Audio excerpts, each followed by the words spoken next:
المسلمين تميز فردنا وردن درجوين كوجا إيه مقام كوجا كاتوغري والله قاعد كراي وانقسم الله سلامة إسلامك مدحدينا واحد شوغان نوعية بدن له متي دولة تي دقنك تي ganacsiga tii haweenka tii dhalinyarada tii jaamacadda aad iyo aad baa u mahadsantiin horta qoladii soo diyaar garaysay jaamacadda kamid ahayd aad iyo aad baa idinku mahad celinayna xafladan waxa kale oo idinku mahad celinayna intiina oo dhan idinkoo aan runtii hawlo badan soo sheegay sida Cabdullaahi Wasiir Cabdullaahi uu sheegay shalay runtii inuu arrin muhiim ah u soo socdo jaamacadana uu iman doono laakiin arrintan uu gelin karo rabay inuu qabto mid aroortiina ay jirto xagga uu ku lahaa waxaan li soo illa saaka wuxuu yiri waa la bilaabayaa maano me haddaan khudbada intaanay ugu dambaysa ka soo gaaray isagii mise waa niman inagoo bilownu buu yimi aad iyo aad baa u mahadsantiin gebigiin baylaha baad maanta wada lahaydeen amaanta adii maanteen xadiiba yar dhaaftay runtii waxaan soo qaadanayaa tu shakhsi ma ahayn runtii waxay ahayd tu taageerada jaamacadda ah intii ka shaqaysaya intii taageertaya intii wax ku tartaya jaamacad waxa yimaado horta asalkeeda cadowgeedii ma yimaado taageerayaasha jaamacaddu xaflad loogu yeeraa sida qalin jabinta oo kale adduunka cidii taageerta un baa jaamacadda loo yeeraa cidii iyada neceb looma yeero iyana ma yimaadaan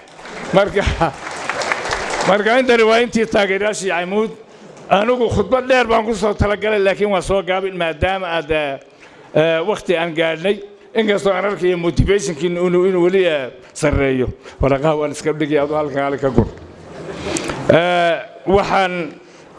jaamacadani horta guusha aad sheegaysaan salabaan wax yar umba ku lahaa waxa la yiri nin baa psychology sabari wuxuu yiri qofku aqoon kasta lahaadee inteeda badan shaqada marka la qabanayo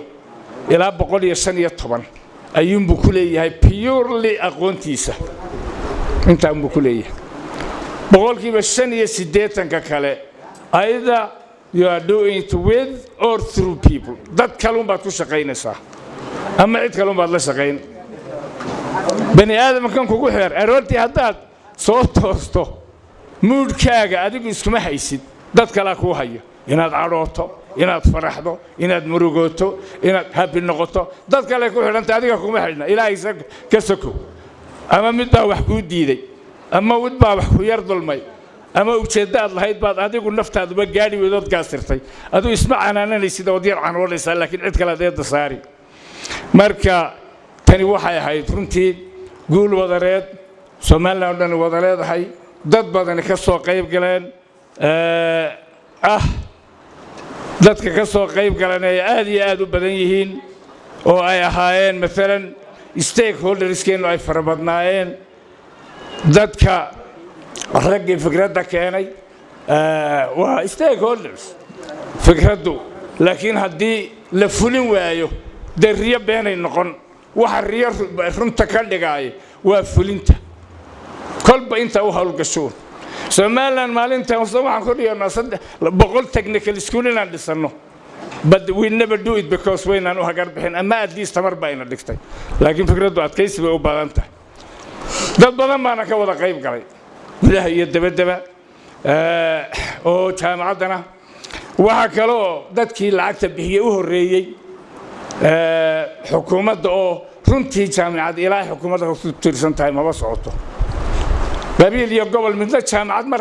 haday bilaabaan nama wadi karaan ilaa xukuumad ku tirsan yihiin caalamkii baa sida maanta noqday annaga practical aragnay oo markii Nairobi u doonto qolada gaalada aan u doontay mashruuca ay fuliya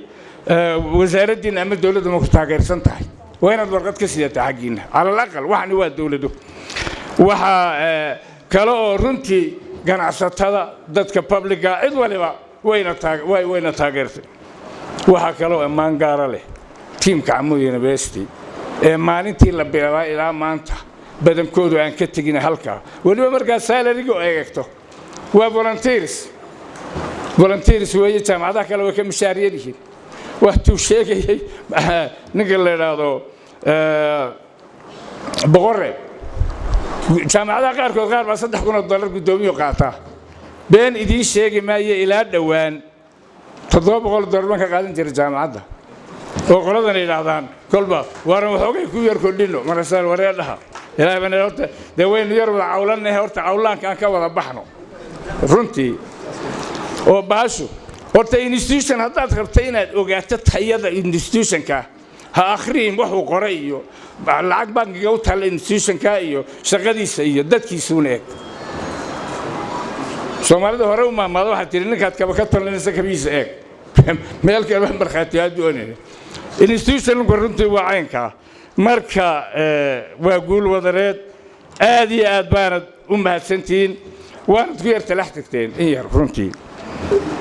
aad maasantahay waxa bilowgii waa la wada ogyahay jaamacadda markii aanu bilownay yani hawlgelinteeda fulinteeda waxa ugu horeeyay in gacan qabtay waxa ragga halkaas soo fadhiya qaarkood warbajooga reer awdalba u badnaayeen gobolada kalena way ku biireen runtii waxaana noo noqday wakiil rasmi oo jaamacadda ah chapterka imaaraadka carabta ambassador Bashir iyo Saachin iyo boqoriya halkan maanta ka fadhiyaan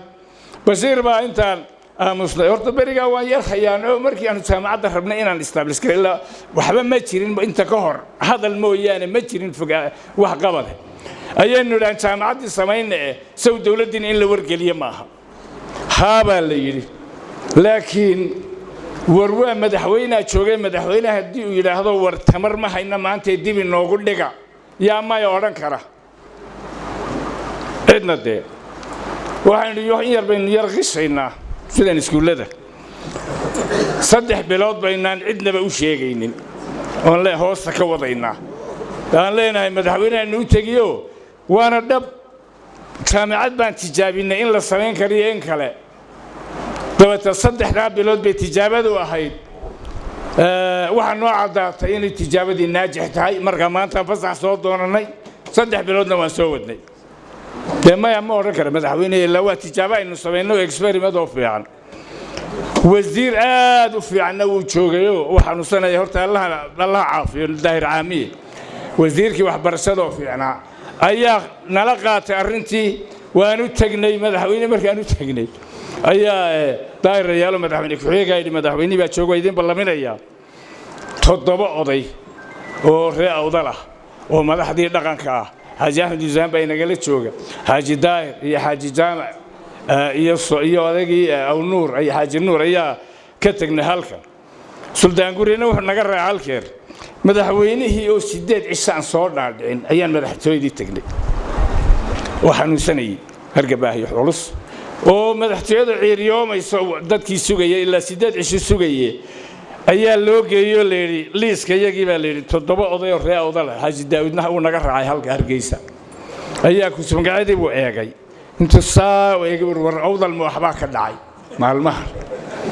markaas leeri ma waxba ma ogin anagu waxa maydaan maqalha wax dhibi ma jirto inta isba soo raacdeen bil hadaan wax jirin nooca ka dhigaysaan waxaan idin waa farmasiga dawladda laga iibsanayo inna lagu oranay qolada qaamo gobolka ka timid ilaahay ka wareegaysan waa faawas qadi waa waaro go'aanay ku dhaqaaqa wiil baasha Haji Daahir baa wuxuu yiri Allahu naxariistay wuxuu yiri horta Soomaaliya waxna way wada leedahay waxna way kala leedahay wali in yar oo halkaas soo yaaliyo qolada SNMT waa qaadatay meel kale uu sheegay annana jaamacadii Camideed baan qaadanaynaa oo nu jaamacad ka dhigayna halkii iskuuladii secondary school labadii iskuul wuxuu awal bay taxadka ku yar tababaranayay marmarka qaarkood qaatiyo waan idinku faataxaynay horta bilowga saas ay ahayd marka markii la asixiyay dhaqaale u baahatay dawladda makhalkeedii Maxamed Madaxweyne oo waxba kuma jiraan haddana wuxuu go'aamiyay bishii sanadkii 50 milyan oo Soomaaliland shilin hal si Amuud University والله في عنها مركا هذا بهاشيسا waxa noqotay dhaqaajinteeda aanu soo noqday qolada halkan fadhiday reer Abu Dhabi ambassador Bashir iyo wasiir Saachin iyo boqorre iyo ayaa noogu qeydiyay wax alla wixii chapterskii adduunka ahaa dadkeen joogay Soomaaliland iyo Raad iyo Sabaroon Raad dalba iyagaa noo soo diri jiray dhacdada ugu weyne balaayadii waxay ahayd awal waxa la shahaadi buuga usaajin sheegay waxa la shahaadi jiray sharikadaha yaa la shahaadi jiray dukaamada iyo meelad wada joogtaan marka bad marayay soo shahaadeen bad maraya marka MV Dolos la yiraahdo oo labadii weegba dekad istaaga ayay ogaadeen in Abu Dhabi ku soo xidhay nimankii ciriya dhul meel ay u mareen garanayna kabtankiiba hudheelkii Sheraton ku casuumeen kabtankii markabka ay yiraahdeen waxaan doonaynaa sagaasaan ahay gobolkaasaan ka nimi geeska Afrika dagaal baan ka soo baxnay hadda jaamacad baanu samaynaynaa waanu bilownay waxaan rabnaa inaad bugna siisaan markaasuu markabkii baddu maraya kulba dekad buu tagayaa halkeednu idin ku dhow halkeed maraysaa baa la Djibouti waan marayaa buu Djibouti way kaaga qaadan doonaa buu waxana si hadday lacag leena wax ka iibsadaan waa yahay baa annaga inoo soo sheegayeen markabkaas inta soo kuno bug baan idinku ballaminay Djibouti taga halkan aanu ka yaacno aniga iyo Faarax Suuniyo nin Allah u naxariistay 5 la oran jiray oo ina Rabbi la dhashay iyo Faarax Suun iyo Cabdiraxmaan Dheer Cabdilaahi iyo Jimcaale ayaa tagnay waa bariga Ismaaciil Umar Gelle isbaranayo isagoo madaxweyne ahayn aqalka Saciid Barxad ay ku yar barjeeyaan baan ugu tagnay oo markaasuu yiri annana waan idin caawinaynaa madaxweynaha waan u sheegi waan ku faa'iidnay oo markii dambe si fiican bay noo arratireen markabkii baan tagnay buugagii waan soo qaadanay oo markii buugagii intii uu nasiiyeen qaadanay baa dee waa indhaaday lacagna ma sidana aanu wax ku iibsano masaar qolaas halkan ay kugu shahaadeen annana halkan kugu yar shahaadnay waxoogay noogu dar waa dee sharaftaada ilaa inta gobolkaasaanu ka nimiye intii in ku dhowdhow uu noogu daray marka intaas horta library loo noqoto nimanka halka fadhiya labadii basna waxay naga anfaceen waa taas Soomaaliland ku baraarujinay berbere markuu marayo ayay yiraahdeen reer Burco marka waxa ka yar taagnaa murama yaro waa xagga dhulka qolada bariga Burco la soo guuro waxoogay dhul baa la isku haystay Sheekh Musar Dhagoodaadiyo u socda ayaa basaskii Amuud University ku qorantay arkeen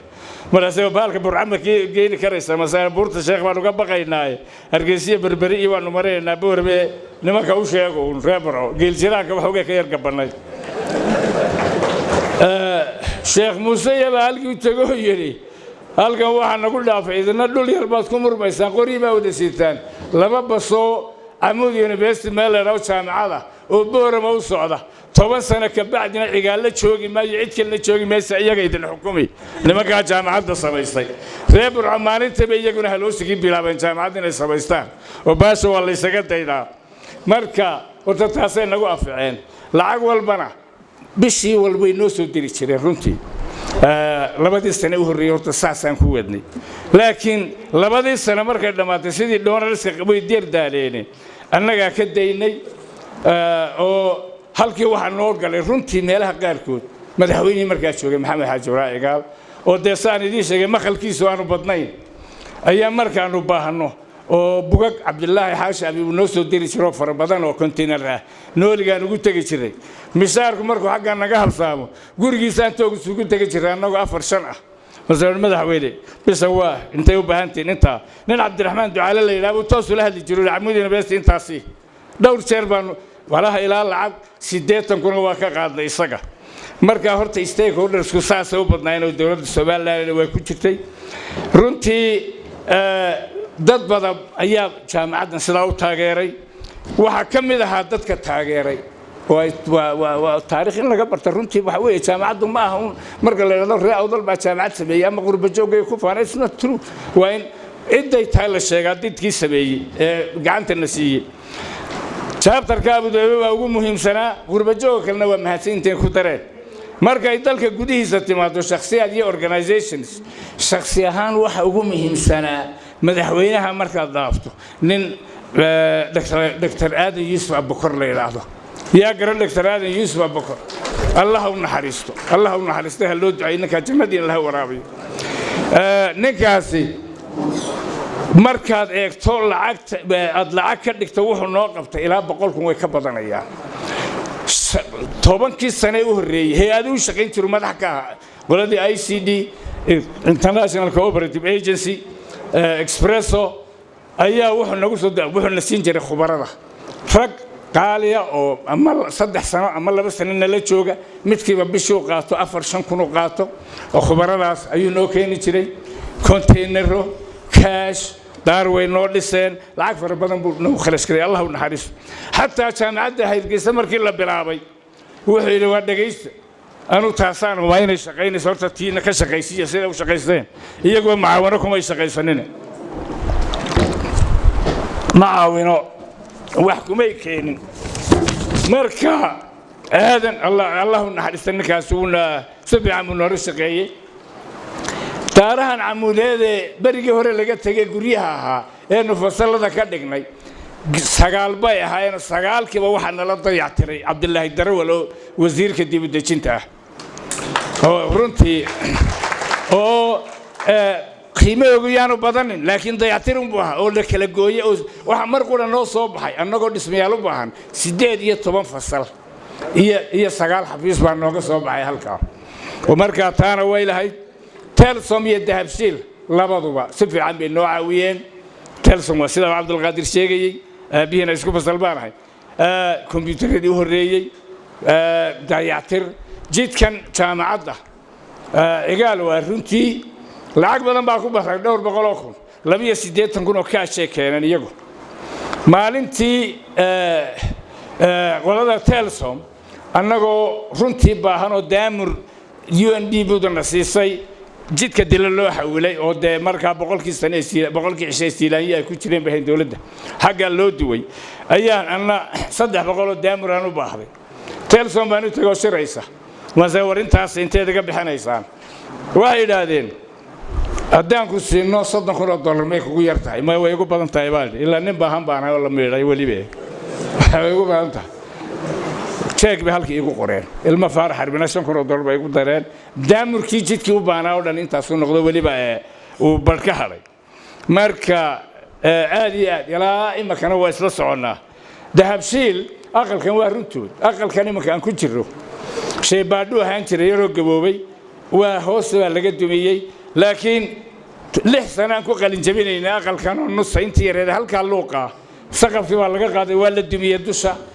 lacagtii Dahabshiil baa la xiyay dib loogu dhisay lagu ballaariyay halka lagu geeyay